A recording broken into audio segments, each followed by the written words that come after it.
समझा चुके हैं, फिर भी आज दोबारा से देखिए कि पैसिव। पहले देखिए कि उसे कैसे चेंज करते हैं, ठीक है। प्रेजेंट डेफिनेट किसमें चेंज करते हैं, प्रेजेंट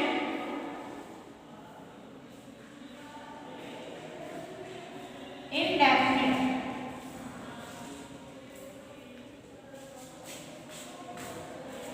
प्रेजेंट डेफिनिट टेंस को प्रेजेंट कॉन्टिन्यूअस चेंज करते हैं, present continuous,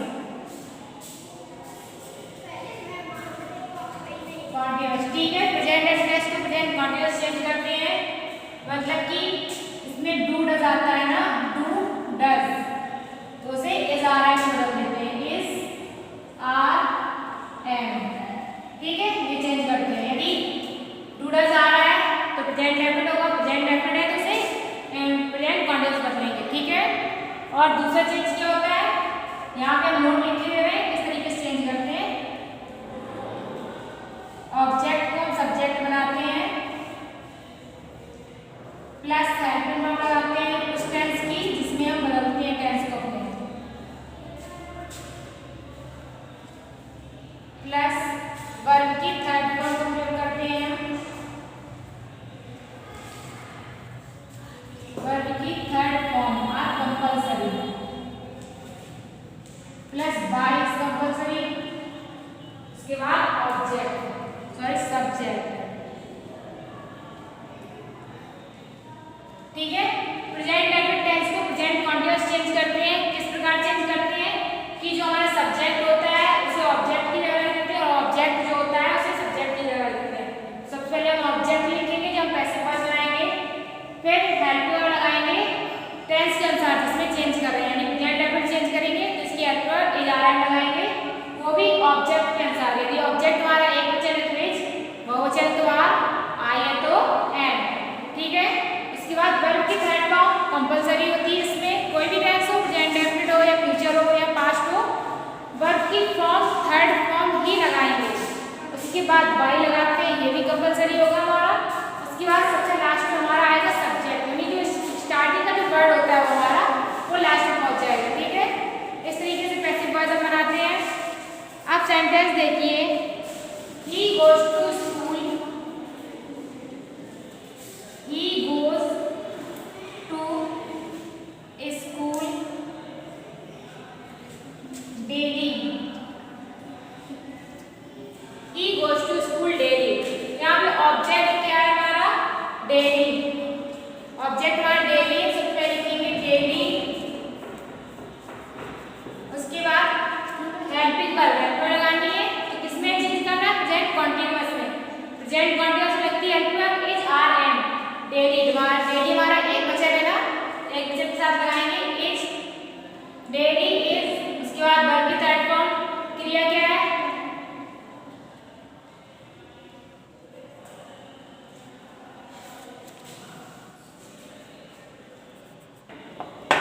daily the school, the school ये हमारा ऑब्जेक्ट, ठीक है, डेली द स्कूल। उसके बाद हेल्प वर्ब आएगी हमारी इज, क्योंकि स्कूल भी एक वचन है और डेली भी एक वचन है, इज, वर्ब की थर्ड फॉर्म क्रिया हमारी गो, गो मींस जाना, गो की थर्ड फॉर्म लगाएंगे गॉन, गॉन। उसके बाद आएगा बाय, ठीक है, सब्जेक्ट, सब्जेक्ट हमारा ही, जब सब्जेक्ट को हम ऑब्जेक्ट की जगह लिखेंगे यानी लास्ट में लिखेंगे तो ही का लिखेंगे हिम, ठीक है। ये चीज हमने आप लोगों को बताया था कि ही का हिम में चेंज करेंगे, सी का आर में, दे का दैम में, यू का चेंज नहीं होता है, वी का आस में चेंज होता है, ठीक है, लेकिन यू का चेंज नहीं होता है और हु का चेंज नहीं होता है, इट का चेंज नहीं होता है।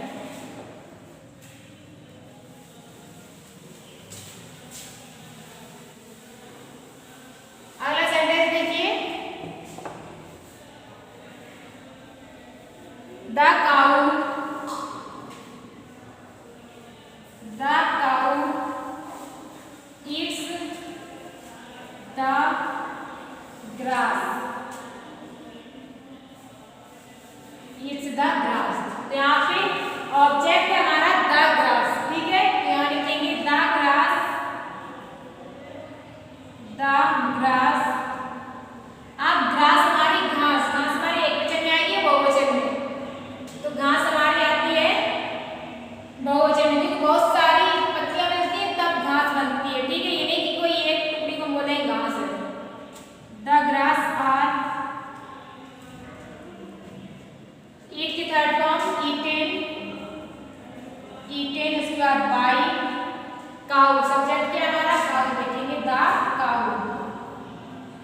ठीक है। इसके बाद अगला सेंटेंस है हमारा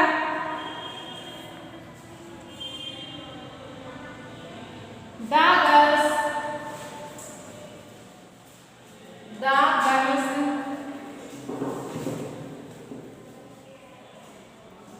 sing a song. The girls यानी लड़कियां sing a song एक गीत को गाती हैं, यानी लड़कियां बहुत सारी एक गीत को गा रही हैं। ऑब्जेक्ट हमारा a song क्या लिखेंगे, a song। ठीक है, इसमें क्लियरली बता रहा है कि गीत एक है, यानी ए लगाया यानी एक सॉन्ग है, एक वचन है, लगाएंगे ए। फिर sing की third form sing sang sung SUNG संग, उसके बाद बाई द गर्ल्स। ठीक है, GIRLS। ठीक है, ये हो गया हमारे अफर्मेटिव सेंटेंस। हमारा the gardener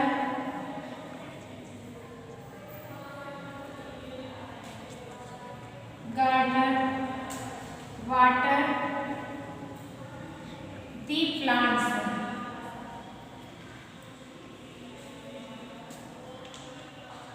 The gardener water the plants, यानी माली पौधों को पानी देता है। तो ऑब्जेक्ट हमारा प्लांट्स, लिखेंगे द प्लांट्स। अब पौधे हमारे बहुत सारे हैं, एस लगाए यानी बहुवचन में हेल्प लगाएगी are. The plants are, verb की थर्ड फॉर्म वाटर यानी वाटर की थर्ड फॉर्म होगी वाटर्ड WATERED वाटर्ड। उसके बाद बाई, सब्जेक्ट हमारा द गार्डनर, क्या लिखेंगे द गार्डनर। ठीक है, द गार्डनर। इसके बाद अगला सेंटेंस देखिए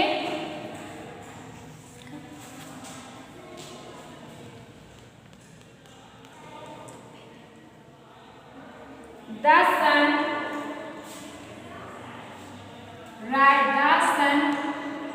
rise in the east।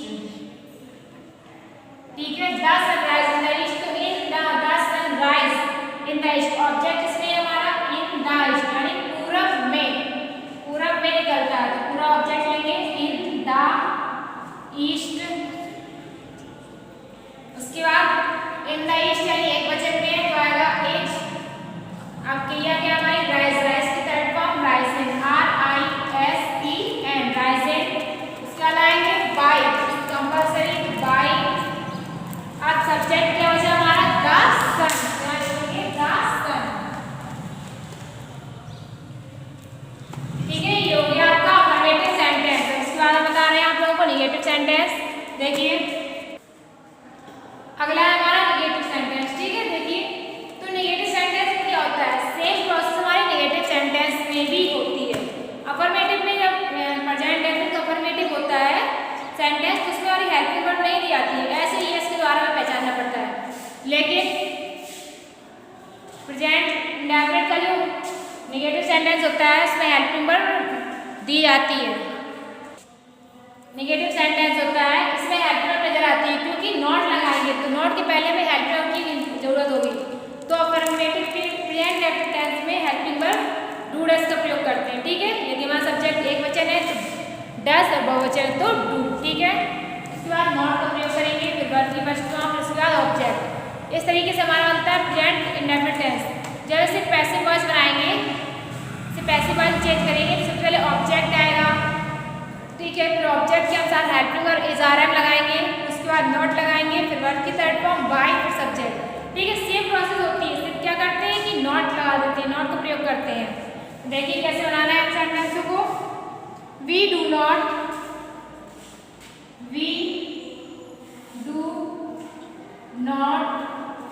Go for walk. We do not go for walk.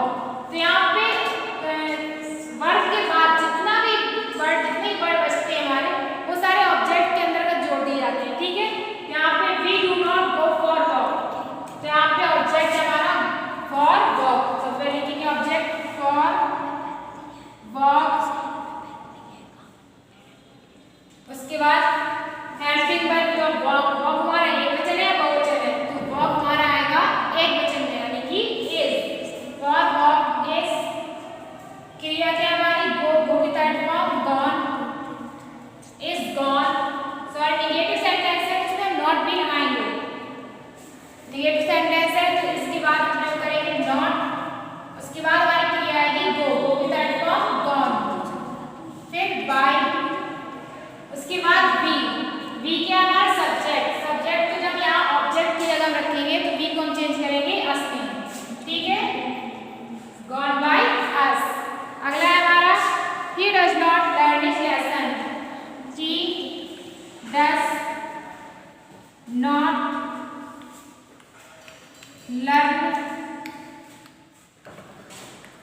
his lesson. He does not learn his lesson. यहाँ पे ऑब्जेक्ट हमारा his lesson लिखेंगे his lesson. उसके बाद lesson हमारा एक बच्चे में तो आएगा is नेगेटिव है तो not. ठीक है, फिर क्रिया भी हमारी इसमें learn L-E-A-R-N learn लगा देंगे T-L-E-R-N-T learned by सब्जेक्ट हमारा ही को जब ऑब्जेक्ट की अगर लिखेंगे तो ही का चेंज करेंगे him. ठीक है, him his lesson is not learned by him. इसके बाद आगे देखिए अगला सेंटेंस हमारा I do not write a letter. I do not write a letter. तो ऑब्जेक्ट है इसमें हमारा a letter. ठीक है, फिर उसके बाद लेटर आएगी क्योंकि a लिखा है तो यानी एक पत्र है तो लेटर आएगी is not. Write platform write wrote written W-R-I-T-T-E-N written. उसके बाद आएगा by फिर I को लिखेंगे ऑब्जेक्ट की जगह में तो I का चेंज करना है me में. बताया है हमने आप लोगों को I का me में चेंज करते हैं, he का in में, she का r में, they का them में, we का us में. ठीक है, अगला सेंटेंस है हमारा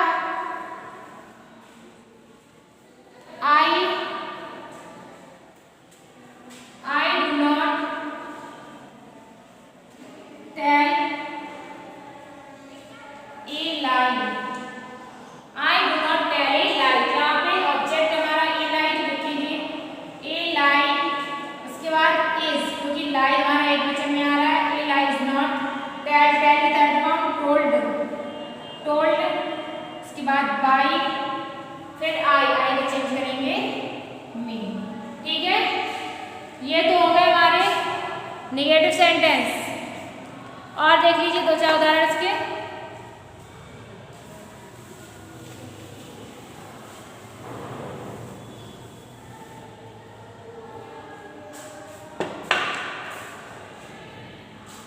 अगला है सेंटेंस the birds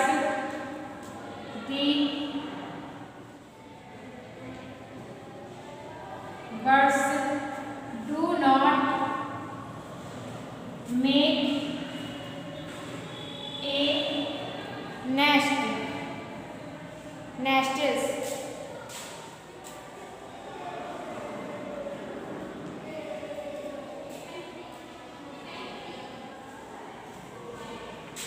जहाँ पे हमने एस लगा दिया तो वहाँ पे एक की जरूरत नहीं है क्योंकि बहुत सारे घोंसले हैं. ठीक है, मेक नेस्ट्स तो यहाँ पे ऑब्जेक्ट हमारा नेस्ट्स तो लिखेंगे द नेस्ट्स N-E-S-T-E-S नेस्ट्स. बहुवचन है तो आ आएगा आर, निगेटिव है तो नॉट. ठीक है, हेल्पलेस में हमारी मेक की थर्ड फॉर्म मेड. उसके बाद बाय फिर द बर्ड की बर्ड ही लिखेंगे द बर्ड. ठीक है, ये हो गया आपके नेगेटिव सेंटेंस. इसके बाद है आपके इंट्रोगेटिव सेंटेंस. अब इसके बाद है हमारे इंट्रोगेटिव सेंटेंस. ठीक है, अफर्मेटिव नेगेटिव तो हो गए. इंट्रोगेटिव अब इंट्रोगेटिव में किस तरीके से बनाएंगे ये पहले हम आप लोगों को बताते हैं. जैसे कि हमारा इंट्रोगेटिव सेंटेंस दिया गया do they go to village. Sorry, इस तरीके से नहीं. सेंटेंस हम कैसे बनाते हैं इंट्रोगेटिव. सबसे पहले हेल्पिंग वर्ब, फिर उसके बाद सब्जेक्ट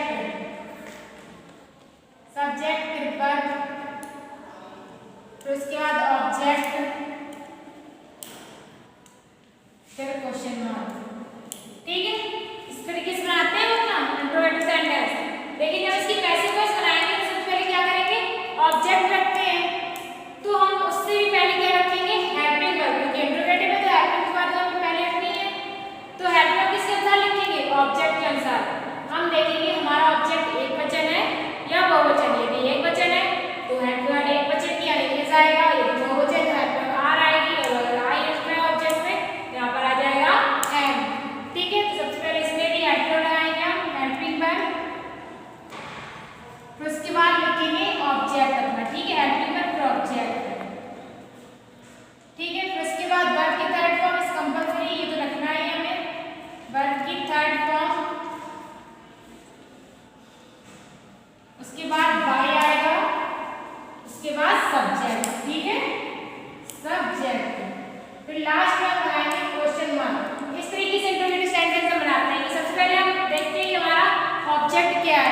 एक वचन है, बहुवचन है या एक वचन या बहुवचन, ठीक है।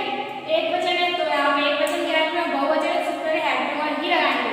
उसके बाद ऑब्जेक्ट, वर्ब की टाइप फॉर्म, फिर बाय, सब्जेक्ट, लास्ट में क्वेश्चन मार्क, ठीक है। अब देखिए सेंटेंस के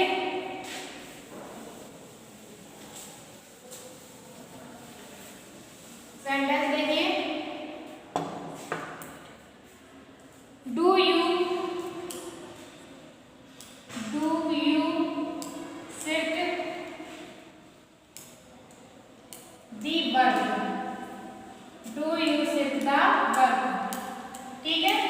do you sit the verb, do means क्या, you means तुम, sit means जी चुराते हो, the verb means काम से, क्या तुम काम से जी चुराते हो। इंट्रोगेटिव सेंटेंस है, इसका मतलब है पैसिव वर्ब। सबसे पहले क्या देखेंगे, हेल्पिंग वर्ब यानी ऑब्जेक्ट।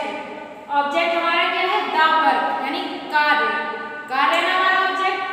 इसके अनुसार हेल्पिंग वर्ब लगाएंगे, कार्य हमारा एक वचन में आएगा, यहाँ पर लिखेंगे इज, ठीक है। उसके बाद ऑब्जेक्ट द वर्ब, ठीक है। इसके बाद वर्ब की थर्ड फॉर्म यानी क्रिया, क्रिया क्या है, सिर्फ, सिर्फ की थर्ड फॉर्म सिर्फिड है, सिर्फिड है।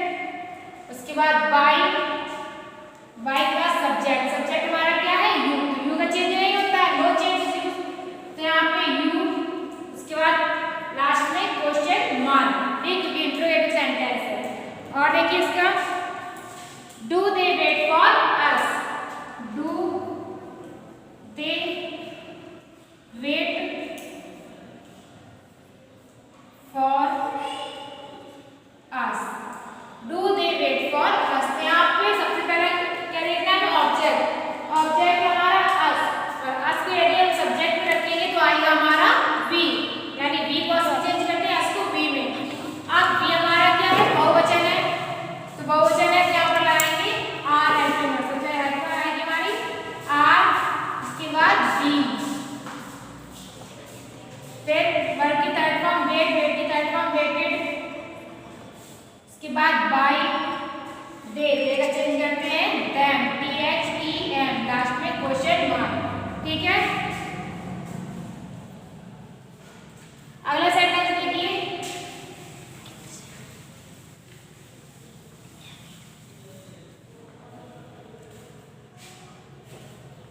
Does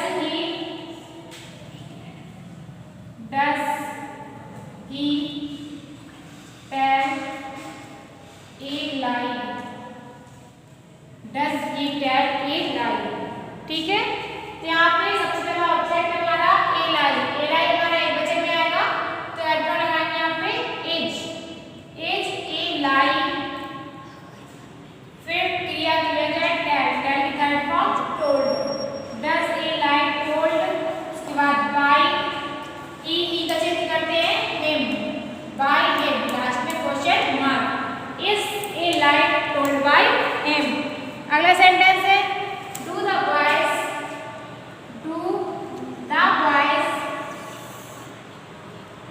make a noise, do the boys make a noise, क्या बच्चे शोर मचाते हैं। ऑब्जेक्ट हमारा ए नॉइज यानी एक शोर, नॉइज को हमेशा एक में ही जोड़ेंगे क्योंकि नॉइज में सामान तो है नहीं जिसे हम गिन लें, ठीक है, एक शोर, एक ध्वनि है। तो यहाँ पे हम लिखेंगे ऑब्जेक्ट हमारा है ए नॉइज यानी एक वचन में, तो आगे यहाँ पे is a noise, A noise. उसके बाद मेक, मेक की थर्ड फॉर्म मेड, फिर बाय, सब्जेक्ट हमारा द बॉयज, तो यहाँ पे लिखेंगे द बॉयज, ठीक है, द बॉयज, ठीक है। लास्ट में क्वेश्चन मार्क। ये हो गए आपके प्रेजेंट डेफिनेट के affirmative and active passive, affirmative, negative और इंट्रोगेटिव, ठीक है। कल हम आप लोग समझाएंगे प्रेजेंट कॉन्टिन्यूअस टेंस।